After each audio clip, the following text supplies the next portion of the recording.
विश्वावसु की कथा।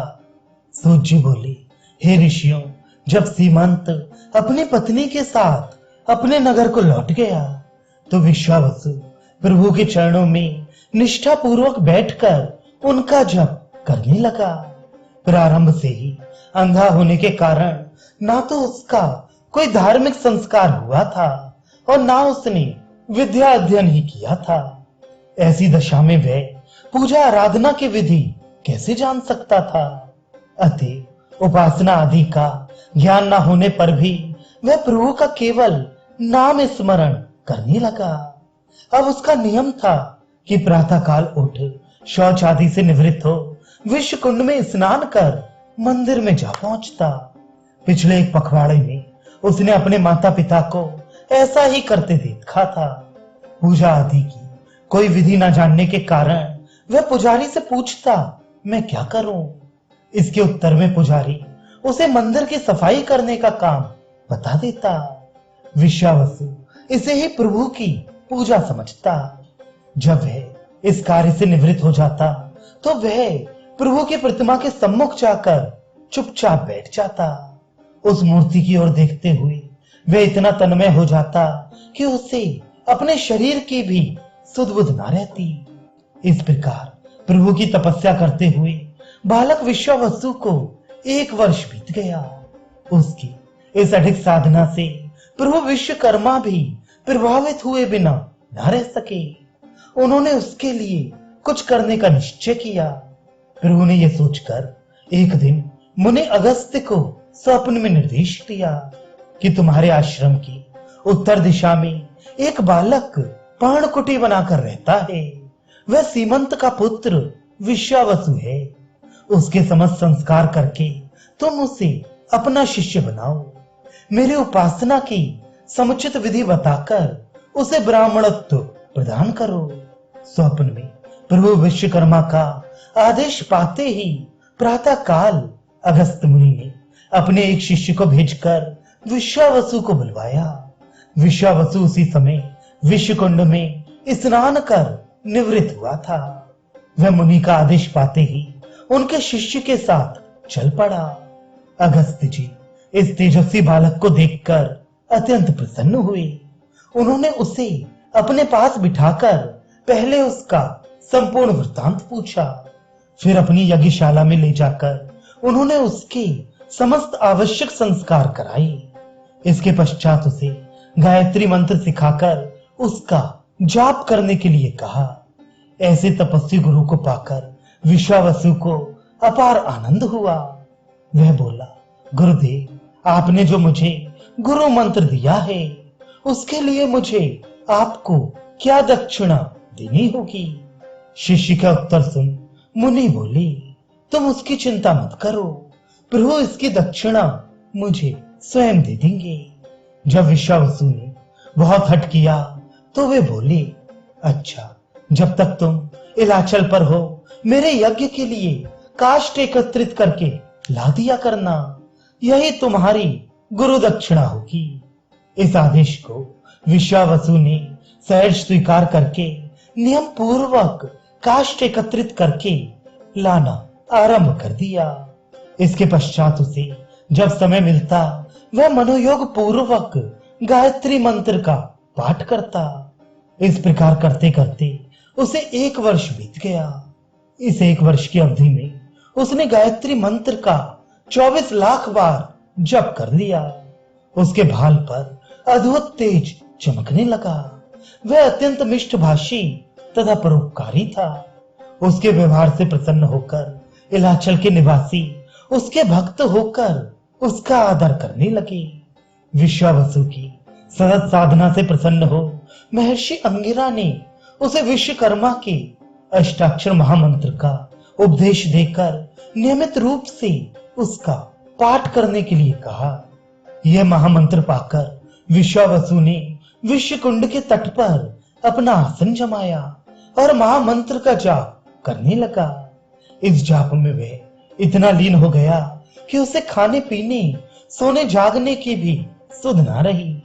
8-10 दिन में एक आध बार स्मरण हुआ था तो वह प्रभु के दर्शन करने के लिए मंदिर में चला जाता, अन्यथा विश्वकुंड के तट पर बैठा अष्टाक्षर महामंत्र का जाप करता रहता। इस प्रकार जाप करते करते उसे 1 वर्ष बीत गया। इस जाप में वह इतना तल्लीन हो गया कि 64 लाख जाप तक तो उसे ध्यान रहा। उसके पश्चात वह गिनती करना भी भूल गया। विश्वावसु की तपस्या से प्रसन्न हो प्रभु ने उसे समाधि में ही दर्शन दिए। जब उस तेज से चौंक कर उसने अपने नेत्र खोले तो देखा कि सामने साक्षात प्रभु विश्वकर्मा विराजमान है। उसके संपूर्ण शरीर में रोमांच हुआ, कंठ गदगद हो गया, नेत्रों से जलधारा बह चली। उसने नेत्रों से बहते अश्रुओं को पहुंचकर देखा। उसके सम्मुख 5 मुख वाले प्रभु विश्वकर्मा विराजमान थे। उनके प्रत्येक मस्तक पर रत्न जटित मुकुट शोभायमान हो रहे थे। 10 भुजाओं में अद्भुत आयुध, कंधे पर पड़ा ब्रह्मसूत्र तथा शरीर पर धारण किया हुआ पीतांबर उनकी शोभा को अलौकिक एवं वर्णनातीत बना रहे थे। प्रभु की यह मनभावन छवि देख विश्वावसु गदगद शरीर से उठकर उनके चरणों पर जा गिरा और अश्रु बिंदुओं से उनके चरण कमलों को धोने लगा। विश्वावसु की एकाग्र भक्ति से प्रसन्न हो प्रभु ने उसके मस्तक पर अपना वरद हस्त रखा। प्रभु के हाथ का स्पर्श होते ही विश्वावसु की जिह्वा से सरस्वती फूट पड़ी और वह मुक्त कंठ से प्रभु की स्तुति करने लगा। प्रसन्न हो प्रभु बोले, बस तुम्हारी भक्ति से मैं अत्यंत प्रसन्न हूं। तुमने अपनी उत्कट साधना से परम धाम तथा उस महान सिद्धि को प्राप्त कर लिया है जिसे ऋषि मुनि एवं योगी जन्म जन्मांतर की गहन तपस्या से प्राप्त कर पाते हैं। मैं तुझसे अत्यंत प्रसन्न हूं। जो चाहे वर निसंकोच मांग ले। प्रभु के कृपापूर्ण वचन सुन विश्वावसु ने कहा, प्रभु आपने बिना मांगे मुझे जो कुछ दिया है वह उतना महान एवं अधिक है कि अब कुछ मांगने की इच्छा नहीं रह गई है। आपको तथा आपके धाम को पाकर जो व्यक्ति किसी और वस्तु की कामना करता है उसे मूर्ख के अतिरिक्त और क्या कहा जा सकता है। यदि फिर भी आप अपनी ओर से मुझे कुछ देना ही चाहते हैं तो मुझे वह वर दीजिए कि मैं सदैव आपकी सेवा कर सकूं तथा मेरा मन कभी सांसारिक माया मोह में फंसकर आपके चरणों से विरत ना हो। प्रभु ने कहा, इस वर के तो तुम स्वतः अधिकारी हो, अतः इसके अतिरिक्त कोई अन्य वर मांगो। इस प्रकार जब प्रभु ने विशेष आग्रह किया तो विश्वावसु बोला, स्वामी यदि देना ही है तो मुझे अपने माता पिता की सेवा करने का अवसर प्रदान कीजिए, क्योंकि उन्होंने बड़े कष्ट उठाकर मेरा पालन पोषण तथा सेवा शुश्रूषा की है। अतः मैं चाहता हूं कि उनके जीवन के अंतिम क्षण तक मैं उन दोनों की सेवा करके उन्हें संतुष्ट करूं और उनके देहावसान के पश्चात मैं पुनः आपकी सेवा में आ जाऊं। यही मेरी इच्छा है।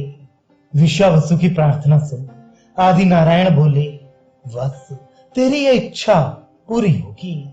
इससे पूर्व तुझे एक महत्वपूर्ण कार्य करना होगा। उस कार्य को संपन्न करने की शक्ति मैं तुझे प्रदान करता हूं। आज से 3 दिन पश्चात पाताल से मैं नामक राक्षस यहाँ आएगा और यहाँ निवास करने वाले ऋषि मुनियों के धार्मिक कृत्यों में बाधा डालेगा। तुझे उससे संघर्ष करना है। गायत्री मंत्र के प्रभाव से वह तेरा कुछ नहीं बिगाड़ सकेगा। तेरे सम्मुख उसकी सारी राक्षसी माया निस्तेज हो जाएगी। तू उसे परास्त करके पुनः पाताल भेज देगा।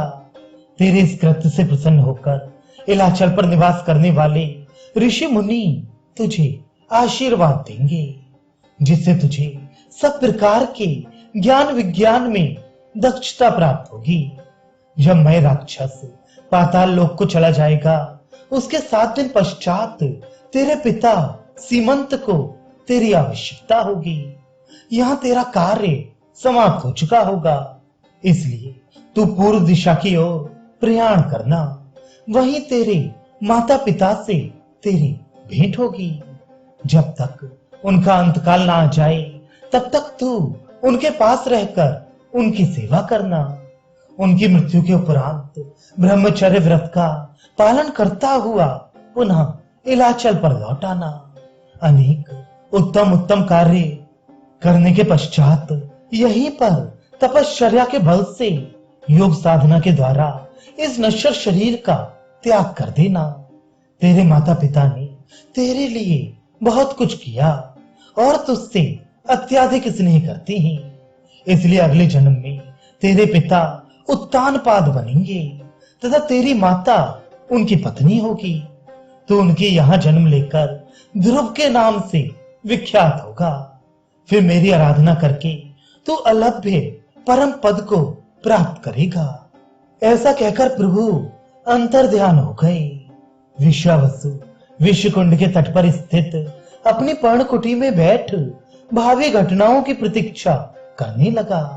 तीसरे दिन पाताल से मैं राक्षस आकर ऋषि मुनियों के साथ उत्पात मचाने लगा। विश्वावसु ने उसके साथ युद्ध करके उसे परास्त किया तथा उसे पुनः पाताल लोक जाने के लिए विवश कर दिया। वे शक्तिशाली विश्वावसु के विरुद्ध कुछ न कर सका।